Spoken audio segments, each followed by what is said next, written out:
یہ شیر شاہ سوری روڈ ہے مین governor house کے ساتھ، خیبر پختونخوا گورنر ہاؤس کے ساتھ یہ جماعت اسلامی کا اس وقت یہاں پہ ایک احتجاجی دھرنا ہے وہ جاری ہے۔ شیر شاہ سوری روڈ کو بند کر کے جو مین گورنر ہاؤس کے بالکل جو عقب سائٹ ہے یہاں پہ یہ احتجاج جاری ہے۔ یہاں سے معمولی آگے یہ ایک راستہ ہے، یہاں سے آگے بالکل گورنر ہاؤس کا مین گیٹ ہے، مطلب چند گز کے فاصلے پر گورنر ہاؤس کا مین گیٹ ہے اور اسی جگہ جو ہے یہ احتجاج جاری ہے۔ کافی تعداد ہم دیکھ رہے ہیں جماعت اسلامی کے کارکنان یہاں پہ شریک ہیں۔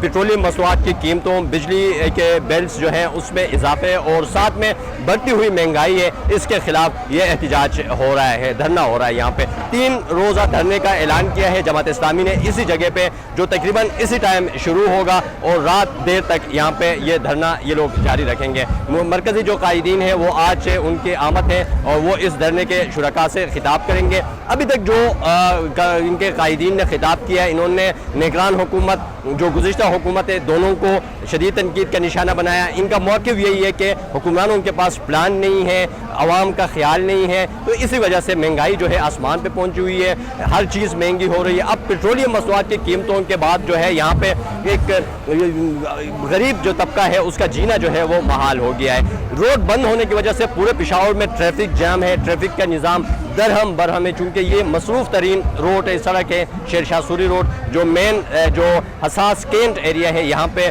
دھرنے کی وجہ سے پورے پشاور میں ٹریفک جام ہے۔ ٹریفک کی صورتحال انتہائی ابتر ہے اور جو لوگ اس وقت دفاتر سے چھٹی کر کے اپنے گھروں کو جا رہے ہیں وہ تقریباً 2 سے 3 گھنٹے مسلسل ٹریفک جام میں پھنسے ہوئے ہیں اور انہیں مشکلات کا سامنا ہے۔ جماعت اسلامی کا یہی موقف ہے کہ عوام کی خاطر مہنگائی کے خلاف جماعت اسلامی کے کارکنان نکلے ہیں اور مہنگائی کے خلاف، حکومت کے خلاف جو ہے احتجاج کر رہے ہیں اس وقت یہاں پہ۔